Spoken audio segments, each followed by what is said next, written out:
Hey everybody, it's Rachel from Rachel is Knitting, and I'm back with another recap from my Scotland knitting tour. If you're not familiar, I recently got home from a month of knitting in Scotland.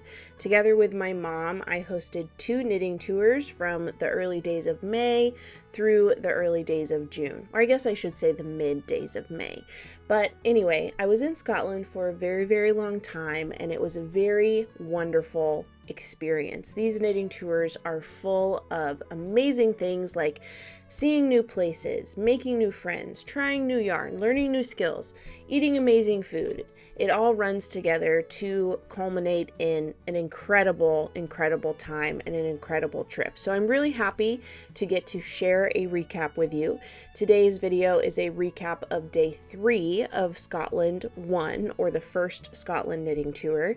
And if you haven't seen the recaps for day 1 and 2, I encourage you to go watch those. I'll link them here for you. Go ahead and give them a watch, and once you're all caught up, come back here and let's continue. So day 3, to get the day started, we had breakfast at the Dalmahoy Hotel, and this was our last breakfast at the Dalmahoy for a while because we were checking out on day 3 and heading to the Highlands. So checked out of the Dalmahoy Hotel and made our way to Glasgow, but on the way to Glasgow we stopped at New Lanark, which is a UNESCO World Heritage Site. It was once a cotton mill, and it's on the River Clyde, I believe. Let me fact check myself. Hold on, stand by. Yes, okay, so this is on the River Clyde, and this is an 18th century mill that was founded in 1785? Yes, 1785. And the reason that it is so, well, there are a few reasons why it is so impressive historically. First of all, it was a totally green operation, so very eco-friendly, right on the River Clyde, uses water power. But also it was very laudable and historically significant because of the former owner, Robert Owen.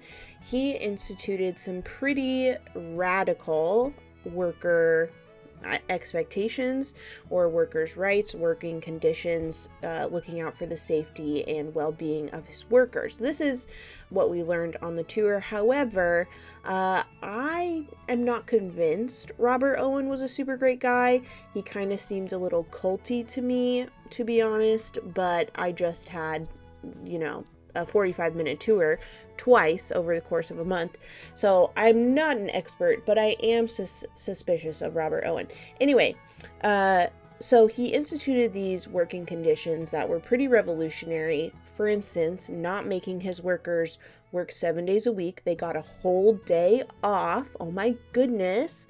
Also, housing his workers and furnishing that housing. However, this was basically a one-room unit for 2 or 3 generations of a family to live in. So 8 to 10 people, sometimes more, living in this very, very small space together. But hey, Robert Owen gave you all the furniture you needed, meaning like 2 beds that had pull-out trundles underneath for the children. It's just like whatever. Okay, anyway, good for you, Robert Owen.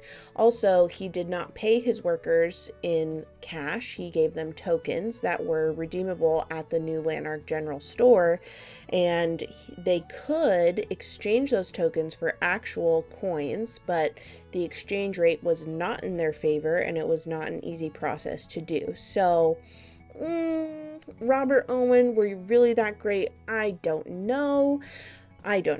Also, it has to be noted, we learned this on the tour, this was originally a cotton mill. And if you know anything about the climate of Scotland, you may know cotton doesn't grow in Scotland.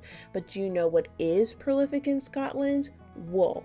But instead of using wool from sheep native to Scotland, it was more cost effective for Robert Owen, and I'm assuming other mill owners like him. I don't think he was an isolated case, but it was more cost effective for him to ship cotton from the Americas than to use wool from native Scottish sheep or British wool. And the reason why that was more cost effective was because of the absolute astronomical scale of exploitation of slavery. So just like a mess, New Lanark was, I think, a really good example of how there can be a really fraught history. Like, yes, there were these great things that Robert Owen did, arguably, for his workers and their well-being. Again, I'm skeptical. But also, this is on the back of people who are enslaved and, like severely exploited for their work and their labor. So just like a very messy thing, as are many things in the world. But I really appreciated that our tour guide acknowledged this and taught us this, because I think a lot of places would skirt over that. And I think it's really important to mention that when we're talking about New Lanark. If you know me, you know that I really, really enjoy history and like being in the presence of historical sites or historical objects. I think that they are imbued with the people whose lives they were a part of that are no longer with us. I just think it's a very sacred and profound and special thing. And I definitely felt that while walking around New Lanark. But I mean, I don't want to be a grump, but I'm really skeptical of Robert Owen. I feel like if his profits hadn't risen after he improved working conditions and, kind of established some dignity for his workers, and again, how much, I don't know. If his profits hadn't raised, I should say, if his profits hadn't risen, I don't think he would have kept those improved conditions. Like, I think he was, it's whatever. Anyway, that's New Lanark. I would definitely recommend you visit if you're in the area. It is very solemn and somber, or at least that was my takeaway, but it's also in a beautiful place. It's very historical, and it's interesting to learn about this industry and how it has nuance and complicated layers, and I just think that is really important. I should say I got buttons here. I didn't get any yarn, but maybe on a future visit. And really the last thing I'll say about New Lanark, other than I do recommend you visit, is there's a 12-minute ride that you can go on. You get in this buggy that's very similar to the seats you have at the Haunted Mansion, and it very, very, very slowly takes you through this immersive experience, aka you look at staged rooms with mannequins, and basically you're told the history of New Lanark through the perspective of a child worker, which is really interesting, and I would love to, rhetorically analyze that for many, many years to come. However, I'll just say it's 12 minutes of interestingness, and at the end of it, it juxtaposes children basically dressed in period dress as if they were child workers, and then with images of modern day children. I think they're from pictures from the 90s, so it's a little dated now, but it's really interesting to see these kids side by side, like 18th century kids with 20th century kids or 21st century kids, depending on when those photos were taken. Anyway, the idea of the old and the new paired together, and how kids that we have today, the kids that were working in mills and other places in the 18th century and other periods of history, they're not so different from the kids we have now. So just really, I don't know, interesting and important. And I think that New Lanark handled the nuance and kind of the complicated nature of its history in a great way, and I will definitely be back. Maybe next time I'll get some yarn. After we finished our tour at New Lanark, we had lunch in the cafe, and then we got back on the bus to skedaddle on up to Glasgow. So when we got to Glasgow, we were in for a true treat. We went to For the Love of Yarn, which is a local yarn store in Glasgow. This shop is owned and operated by Lisa, and it was great to meet her and hang out at her space.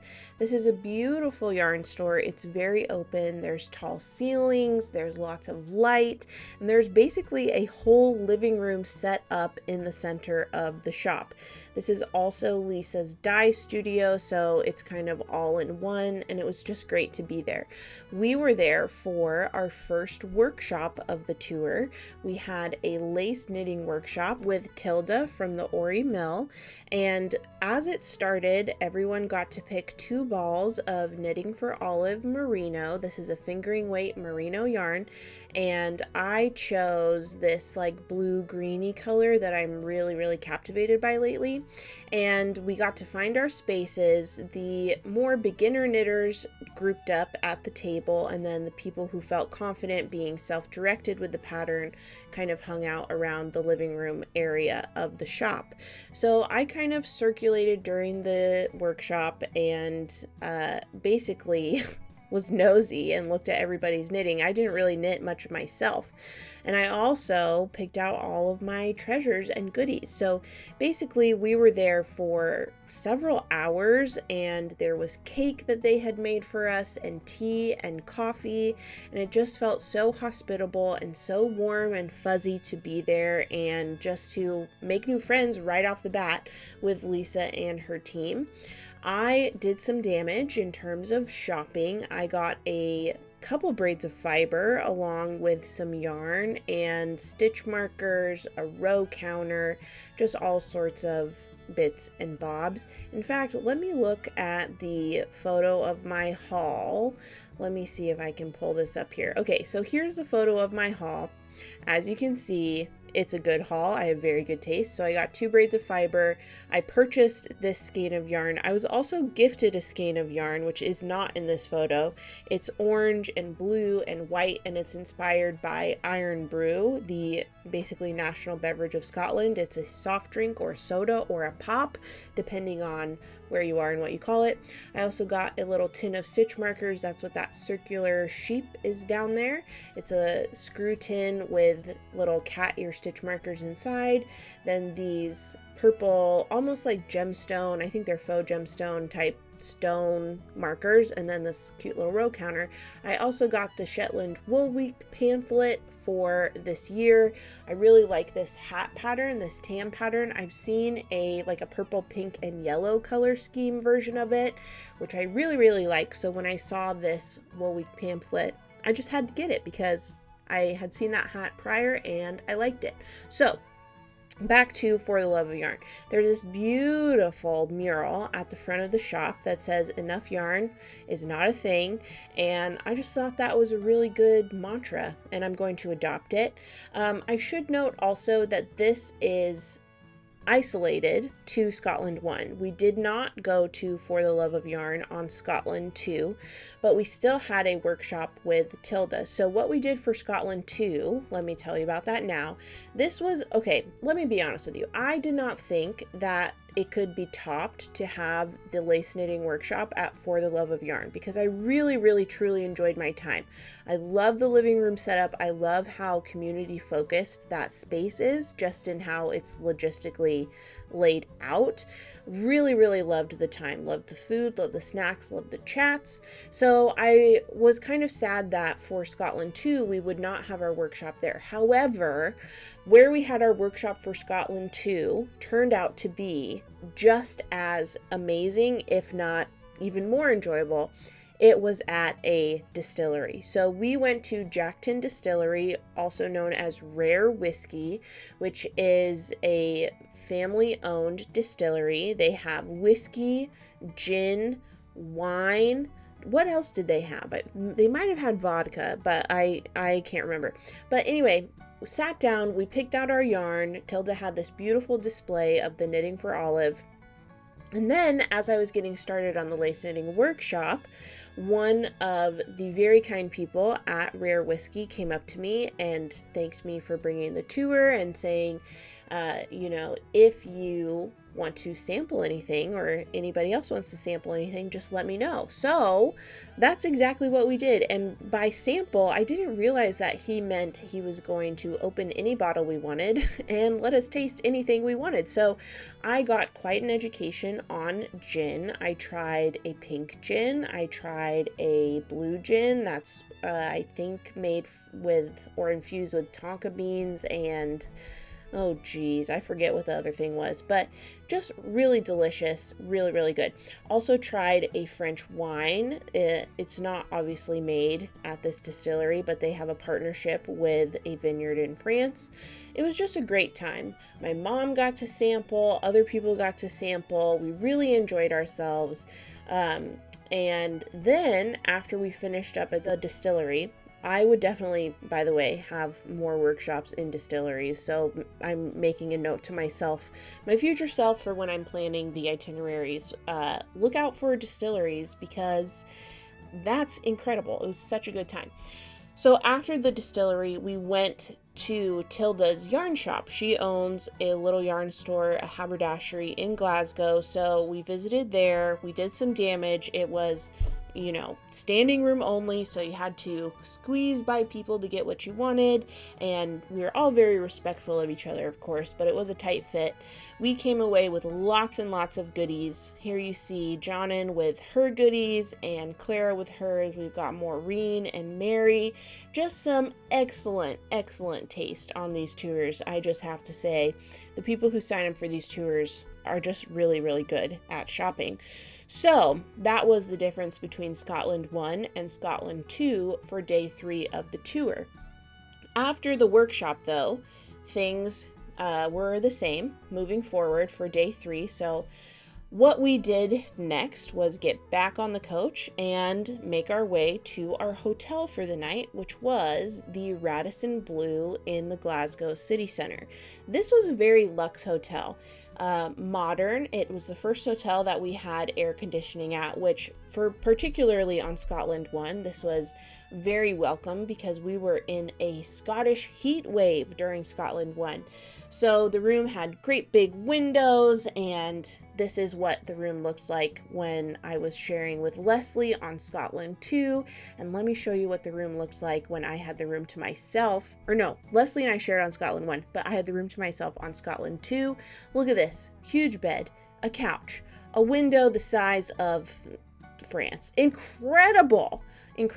I just so many pinch me moments. I'm so grateful for the opportunity to go on these tours and to meet all these new people, make all these new friends, and enjoy this incredible accommodation. I mean, look at this room. It's incredible. This room is incredible.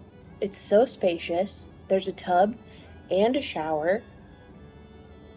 Amazing.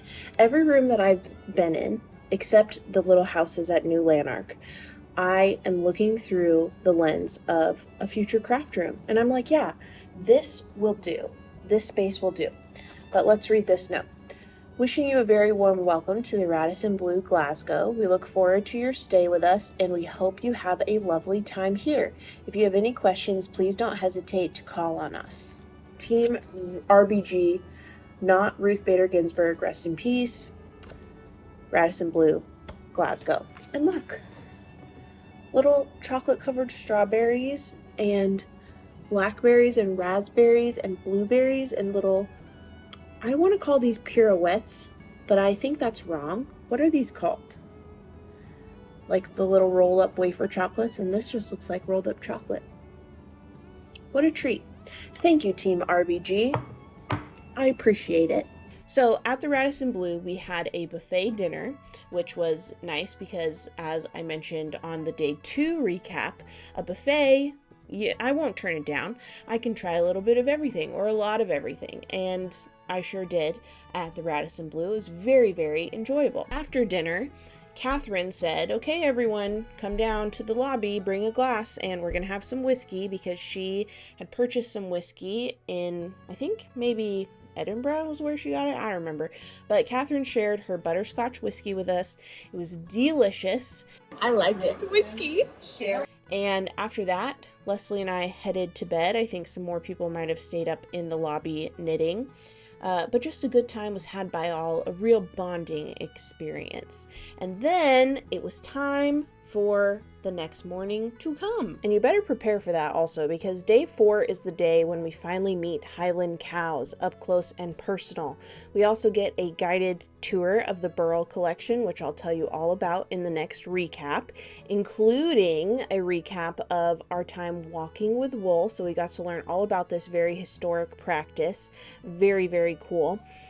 We end the night on day 4 in Oban, so I'll just give you a little sneak peek and tell you that Oban was hands down, for me and so many other people on both Scotland 1 and Scotland 2, our favorite stop of the trip. It's a coastal town in the Highlands of Scotland. Chef's kiss all around. 10 out of 10, 5 stars, 2 thumbs up. Loved Oban. So I'll tell you all about that in the next recap. But let's just take a second and reflect on how amazing day 3 was between New Lanark, For the Love of Yarn, Jackton Distillery, and our stay at the Radisson Blu. 10 out of 10. Loved day 3. What was your favorite part learning about? Do you have thoughts about Robert Owen? Let me know in the comments. But until next time, I hope that you're having a great day. I hope that whatever you're working on is bringing you joy. Make sure you're subscribed if you're not already, and I'll see you back here for the day 4 recap. Bye!